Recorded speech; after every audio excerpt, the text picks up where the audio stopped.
ዓመታት በፊት የዓለምን ታሪክ ለዘላለም የቀየረ አንድ ክስተት ተፈጠረ። በከዋክብት የታጀበው ያ ድንቅ ሌሊት፣ የሰላም ንጉሥ በግርግም የተገለጠበትና የሰው ልጅ ተስፋ የታደሰበት ያ ታላቅ ቀን። ከትንቢቱ መነገር ጀምሮ እስከ እረኞቹ የምስራች።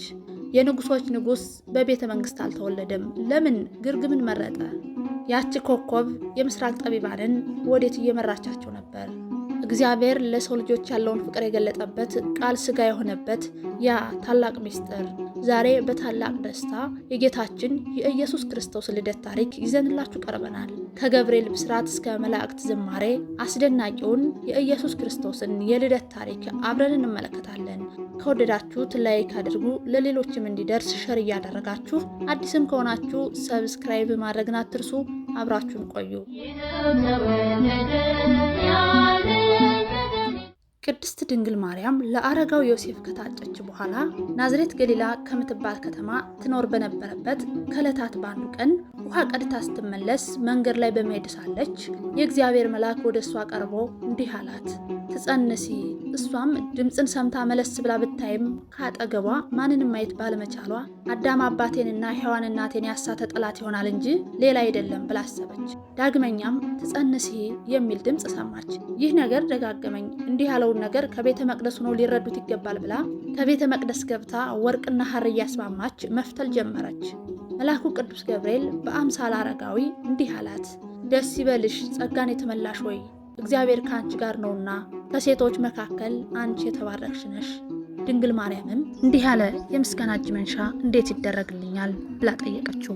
መልአኩም መልሶ ማርያም ሆይ አትፍሪ፣ ከእግዚአብሔር ዘንድ ባለሟልነትን አግኝተሻልና እነሆ ትጸንሻለሽ፣ ወንድ ልጅ ትወልጃለሽ፣ ስሙንም ኢየሱስ ትይዋለሽ። ይህ የሚወለደው ከሦስቱ ቅዱስ አንዱ ቅዱስ ነው፣ እሱም የእግዚአብሔር ልጅ ይባላል አላት። እሷም ይህ ነገር እንደምን ይሆንልኛል ወንድ ሳላውቅ አለችው።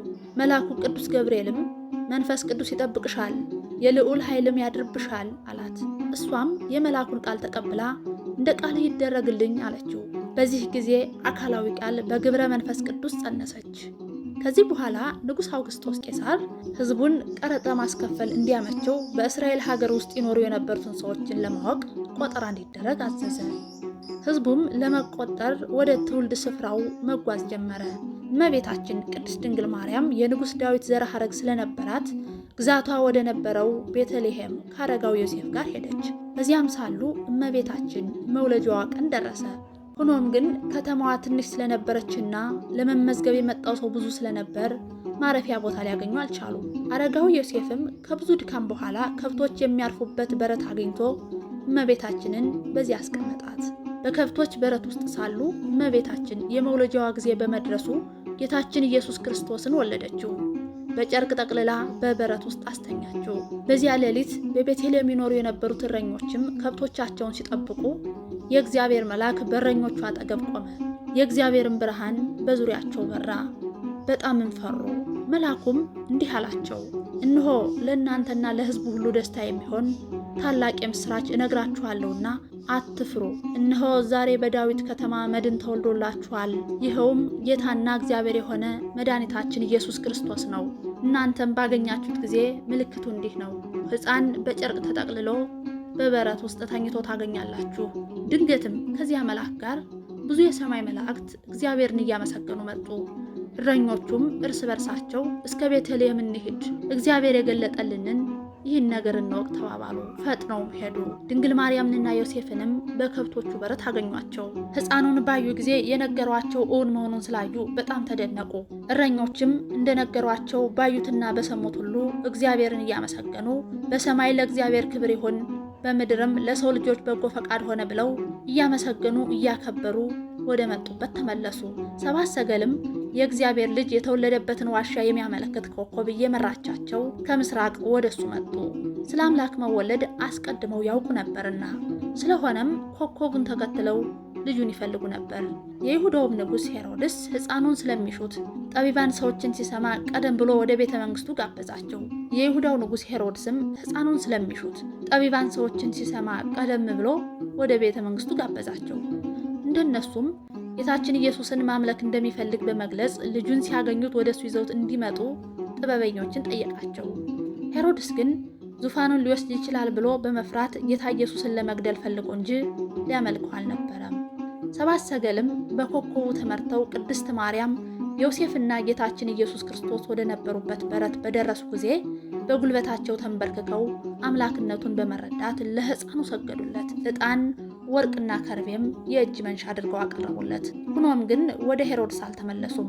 ሄሮድስ ኢየሱስን ሊገድል እንደሚፈልግ የሚያስጠነቅቅ ሕልም አስቀድመው በራእይ አይተው ነበርና ይልቁንም በተለየ መንገድ ወደ ትውልድ ሀገራቸው ተመለሱ።